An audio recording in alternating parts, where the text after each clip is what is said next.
155 pounds, your tail of the tape for Makhachev versus Ramos. Ramos is the older man by 5 years.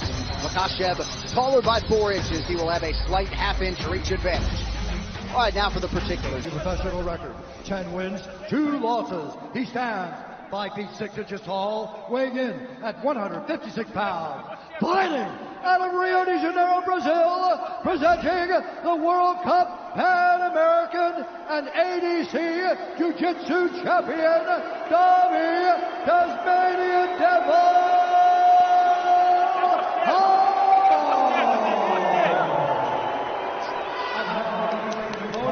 Fighting out of the red corner, a combat sambo fighter, holding a professional record, 17 wins, 1 loss. He stands 5 feet 10 inches tall, weighing in at 155 pounds.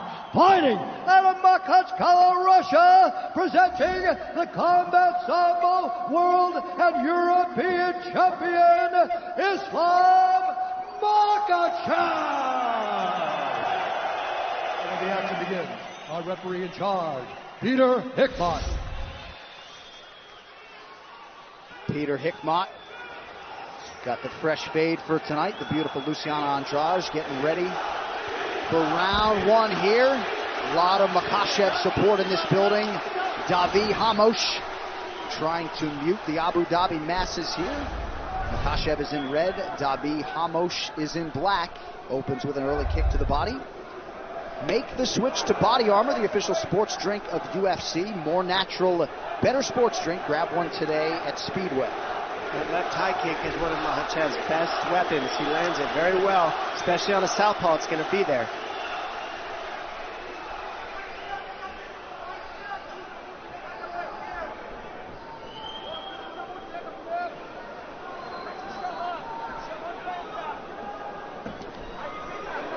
Makhachev, former Combat Sambo World and European champion, really has plus skills everywhere, though, if you watch the film.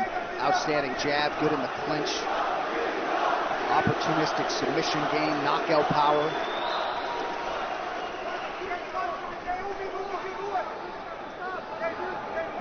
But Ramos, as soon as he had accomplished that goal in 2015, there's the first takedown attempt on Ramos. But Ramos in 2015 immediately shifted his focus to the UFC, and he is off to a 4-1 start in the big show.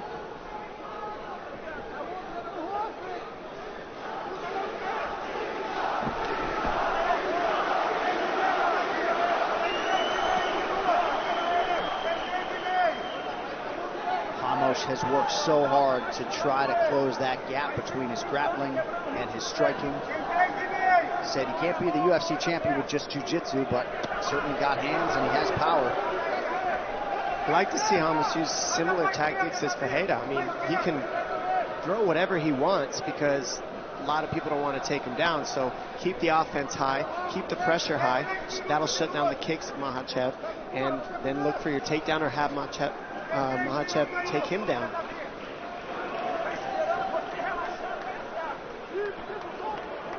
13th pro fight for Ramos. He has never been finished as an MMA pro, and he's trained a lot in Russia, so very comfortable with this Abu Dhabi backdrop tonight. Is that a breeze? I just felt that can't be a breeze.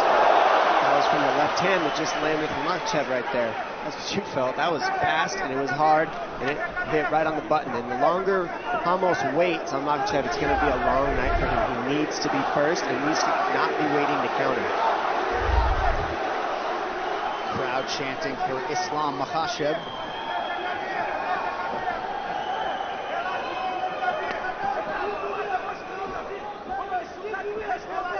That's one thing that Ramos does do is he's got very good counter ability. So when you fire, he'll throw a 3-4 piece combination.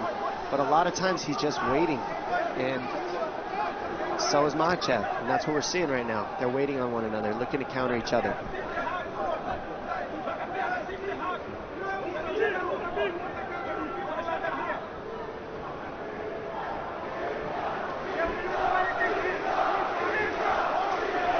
To the body, then retreats. So far, it's been one strike at a time from these guys, and combinations really step things up and make things a little different.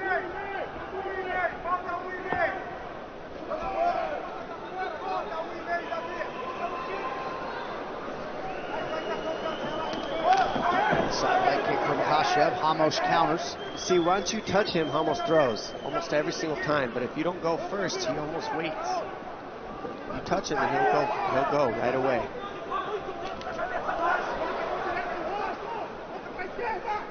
Now Makhachev mixing in the fakes. That'll offset the counters of Ramos. Excuse me.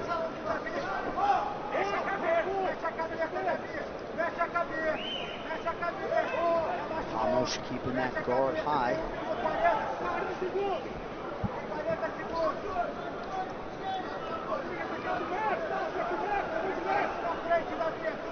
Crowd sort of waiting with bated breath for that Makhachev land. Coming up on 30 seconds to go here in round one. Ramos unofficially just 2 for 20 on his strike attempts thus far. Together in the first round, these guys haven't thrown 20 strikes yet, really. Or about 50 total, so 25 each, excuse me.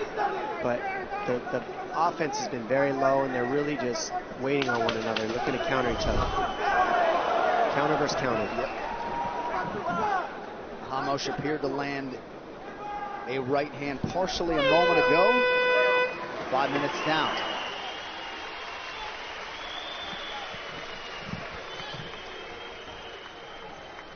To continue his ascent by turning back Davi Ramos. Makhachev, the slightly busier and more effective striker in round one. Here's round two.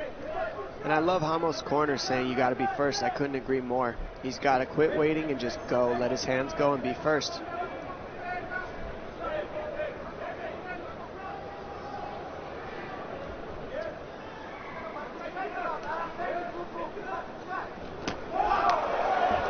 Ramos immediately counters with a flurry after Makhachev landed high.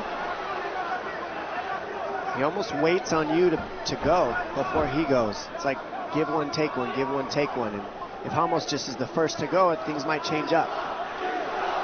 Looked like Ramos was in a pretty good position to get a takedown, but not against someone like Makhachev.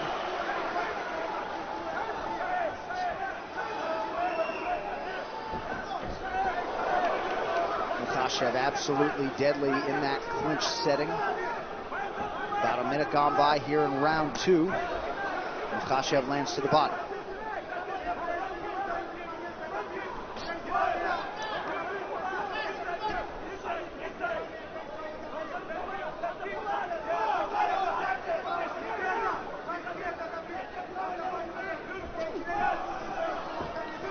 So both fighters have attempted just one takedown through the first nearly 7 minutes.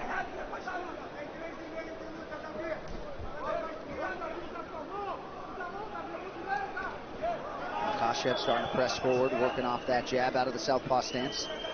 And we said it in the earlier fight where if you get two strikers, in the very first fight of the night, if you get two strikers, a lot of times you see them grapple each other because they don't want to go against each other's strengths. And what we're seeing here is what it looks like two grapplers that don't want to go into each other's strengths, and so they're having a striking match. And it's just the way it goes sometimes.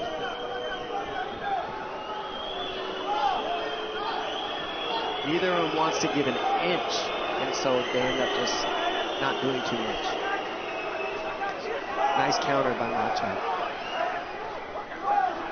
And now Makhachev getting off a little bit, being first a little bit more. Oh! Nice jab by Ramos, and he's got power, and that's why he likes to wait. If he connects, he knows he can knock you out. Very patient. Makhachev seemed to recover with immediacy, but a moment there for Ramos. And there's that Ramos jab again, keeping Makhachev honest.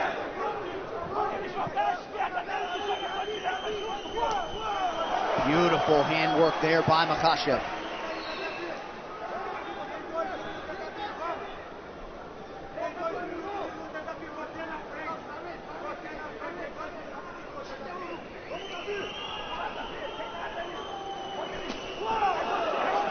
So when you're preparing for a fellow counter striker, I'd imagine you're expectant that you might get into some of these scenarios where there's a lot of feeling out, a little bit of a staring contest at times. Yeah, that's right. And what you can do in those situations is feint. You double up on the feints, and then the counter's not there because they can't tell if you're faking or being offensive. And the fakes aren't there for these guys, so that's what's happening. Makhachev landed a big right hand a moment ago while backing up. Ramos a little bit bloodied now. Oh, big knee for Makhachev. Makhachev is just getting ahead on the big strikes landed by far. I mean, it looks like it's touched Ramos' nose. Looking a little red. No cuts yet. I don't know. I can't see a cut yet, but I think the nose is busted for sure.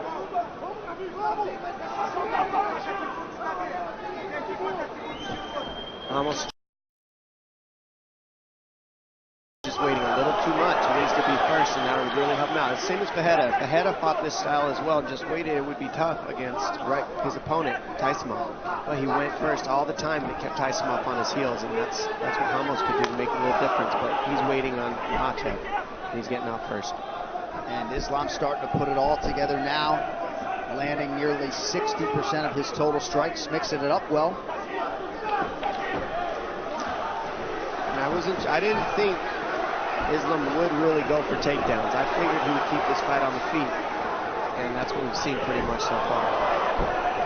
Ramos presses forward. You wonder how he'll manage wrist down the stretch in the third round if we get there. Final 10 of round 2 now.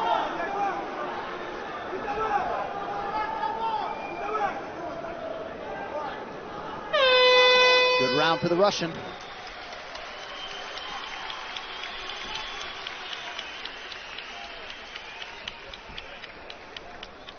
Perfect, Islam, perfect. Relax, relax. Give him water. Good job, good job. Just don't brawl, keep the same work. Keep the distance, just keep the distance, and in the 2 minutes you're gonna knock him down. I need you to continue being like the Matador, okay?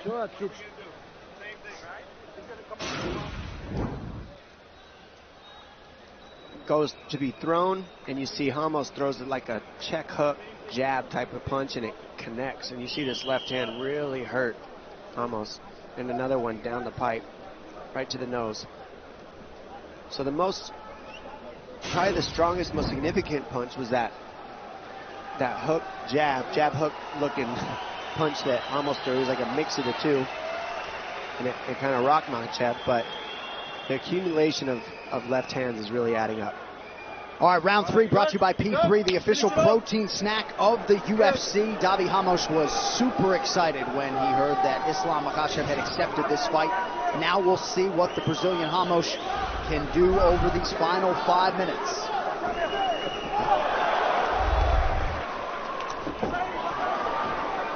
Oh, he gets him with the knee, and he hurts him. Huge knee! Ramos trying to recover. Oh, big punches. Huge punches landing. These guys are going after it right now. Makhachev wants that finish. And Ramos is able to get himself a little bit together, get the overhooks, buy himself some time. That's what that lock on his legs are doing. He's trying to get himself back together. And now, even though a bit compromised, we are on the ground where Davi Ramos doesn't mind being. Yeah, and it was a big knee in the clinch that lands when Ramos was moving forward. They hurt him.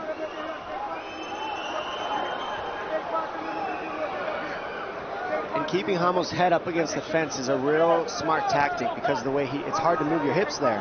And he can't use armbar techniques or triangle techniques. It really shuts things down to a minimum here, where Makhachev has it. Makhachev's cardio outstanding.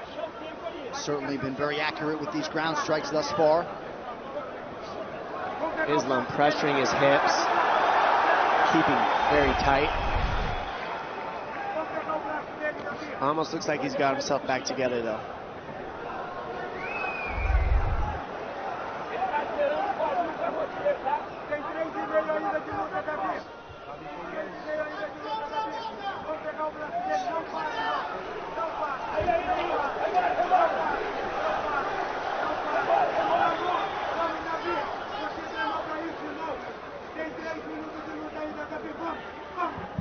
Fight fans, you at a UFC fight party or planning to attend a fight soon? Well, gear up with all things UFC, available now at UFCstore.com. From customized walkout hoodies to memorabilia, special promotions are happening now. Shop now at UFCstore.com.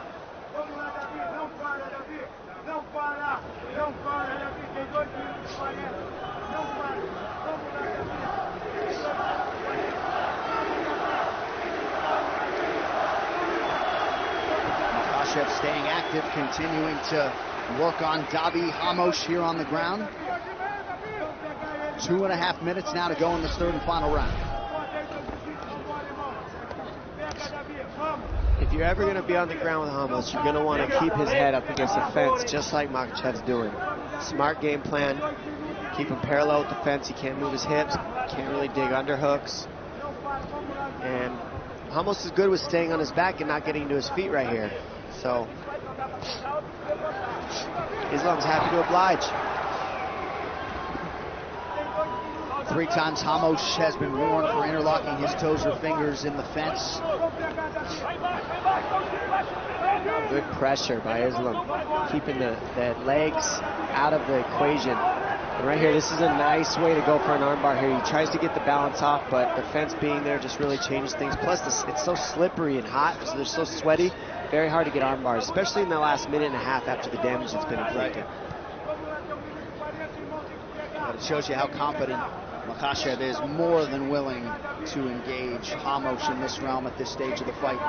You certainly know about Makhachev's ground credentials. I think when he's chose to do it is the key. Exactly. It's really smart that he waited till this third round. And right here, almost using his knees to get now he's got his legs in there. Creating some space, getting away from the fence would really help him, I think.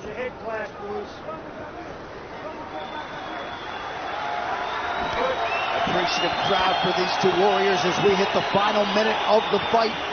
Co-main event to follow.